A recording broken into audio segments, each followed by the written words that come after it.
I'm Nell, solo parent and hardworking mom. I'm going to talk about something today that's real. A lot of foreigners come into the Philippines with good intentions. As they fall in love, they get involved, and deep down, they carry this hope that they can help change a Filipina's life for the better, not just emotionally, but economically. But what happens when, despite the money, the support, the promises, nothing really changes? That's when the frustration kicks in.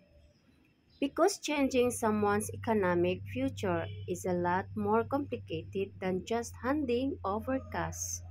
Many foreigners come with what I call a savior mentality. They see poverty, they hear the stories, they see how families live day to day and naturally. They want to rescue someone from that. They send money, they pay off debts, they rent apartments, they even buy land or build homes. But here's the thing, you can't buy someone into a new mindset.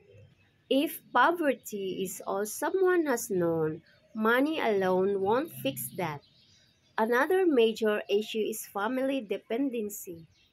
Even when a Filipina is helped by a foreigner, often that financial helps get redistributed to siblings, parents, cousins, nieces, nephews, even distant relatives. And for many Filipinas, that's non-negotiable. The pressure to help the extended family is intense. So even if a foreigner is trying to build a stable future for here, the resources are leaking out constantly, sometimes without his full knowledge. That dream of change becomes a never ending cycle of giving with no visible results. Here's the difference that many foreigners don't fully realize. They are spending, but not investing. Buying a new phone, that's spending. Paying for groceries, that's spending. Covering her family's electric bill, that's spending. Investing is putting her through a course or training. Starting a small business and teaching her how to run it. Setting up a savings plan and teaching her how money grows. The issue is, many Filipinos were never taught financial literacy. So even when they receive financial help, they often don't know how to manage it long term. So the foreigner gets frustrated. He gives thousands, but the situation hasn't changed. Some Filipinos, especially those comfortable in survival mode, are used to receiving. They're used to reacting, not planning. And for them, having a foreign partner who helps is the end goal, not the beginning of a transformation. That's where foreigners hit a wall, because without a real partnership, where both sides are building, you're just throwing bricks into the ocean hoping to build a bridge. Foreigners also get frustrated when they realize they're not in control.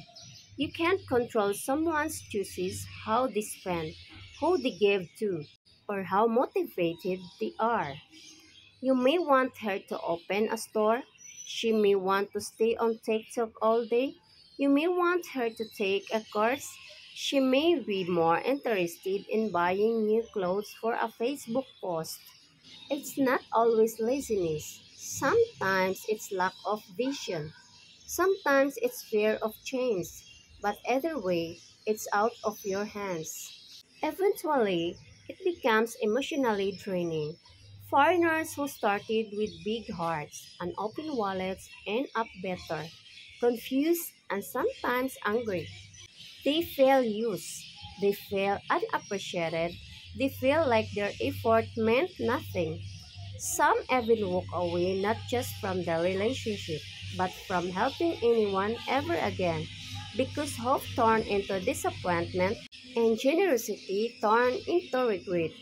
Helping someone is noble, but transforming someone's economic future requires more than money.